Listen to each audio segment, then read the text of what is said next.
परेको थियो यो खाल्डोहरूमा यस्तो गहिरो गहिरो खाल्डोहरूमा तपाईँले आइदिनु भयो राम्रो भयो भन्दैछन् है टिप्पर चालकहरूबाट पनि हामीले धन्यवाद पायौँ तर म होइन मैले मात्रै पाउनुपर्छ भन्ने छैन हाम्रो यो सुरक्षा देशका सबै सकल साथीहरू खटिनु भएको छ यहाँ हाम्रो डिएस साहब पनि हुनुहुन्छ र हामी सशस्त्र प्रहरी जहाँ भए पनि हिमाल पहाड तराई जहाँ भए पनि कोही छैन पराई हामीले जहाँ राम्रो ठाउँ जहाँ सङ्कट परेको छ त्यहाँ हामीले समस्या समाधान गर्नुपर्छ हामीलाई राज्यले 25-25 ट्याक्स तिरेर यो लगाउनेदेखि खानेदेखि बस्नेदेखि घर परिवार पाल्नेसम्म दिएको छ त्यही भएर हामीले नागरिकको पक्षमा काम गर्ने हाम्रो फेभरको लागि होइन हाम्रो खुसीको लागि होइन हाम्रो रमाइलोको लागि होइन तर नागरिकको लागि काम गर्नुपर्छ भन्ने म ठान्छु र आज हामीले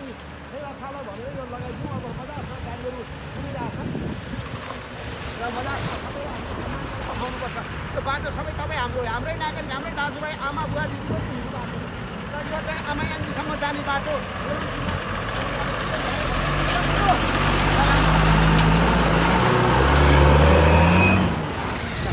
सबैलाई हामीले सम्मान गरेर पठाउनुपर्छ यो देश हाम्रै हो है हामीले सुन्दर बनाउने हो त्यसमा म त यहाँ भूपेन्द्र खड्काजीलाई एकदम चाहिँ हाम्रो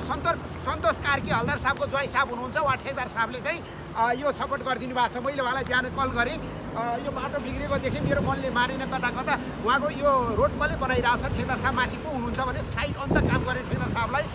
मैले उहाँ भूपेन्द्र खड्कालाई सम्पर्क गराएर अहिले उहाँ ठेकदारज्यूले यसरी सहयोग गरिदिनु भएको छ त्यसको लागि यहाँ यो चालकदेखि लिएर सहचालकदेखि लिएर यहाँ रोडमा काम गर्ने साथीहरूदेखि लिएर सम्पूर्णलाई म धन्यवाद भन्छु र हामी सबैले राम्रो गरेर लागेपछि के हुँदैन संसारमा 1 सेकेन्डमा हुने काम यहाँ नगरपालिकाका डोजहरू दौडेछन् तर देख्दैनन् के गर्ने त्यो तिनीहरूको नजर परेन एकछिन यसो फ्याल्याङफ्लुङ चलाइदिएको भए पनि त हुन्थ्यो नि हामी दौडिन आउँछौँ यही बाटो आर्मी प्रहरी हामी सत्र अन्य नागरिकहरू खुट्टाहरू रुचेर जुत्ताहरू यस्तो समस्या परिरहेको हुन्छ कसैले नजरअन्दाज गरेर देखेनन् अनि मेरो मनमा के लाग्यो हामीले गर्नुपर्छ है हामी जिउँदो मान्छे साहसी मान्छे आँटिलो मान्छे जोसिलो मान्छेले एकचोटि म रिक्वेस्ट गर्छु उहाँलाई अब भएन भने मेरो आफ्नै रासन तलबबाटै बरु त 2-4 हजार लाग्छ भने म खर्च गरेर बनाउँछु भन्ने मलाई लागेर बनाइदिएको छु र हामी बनाउन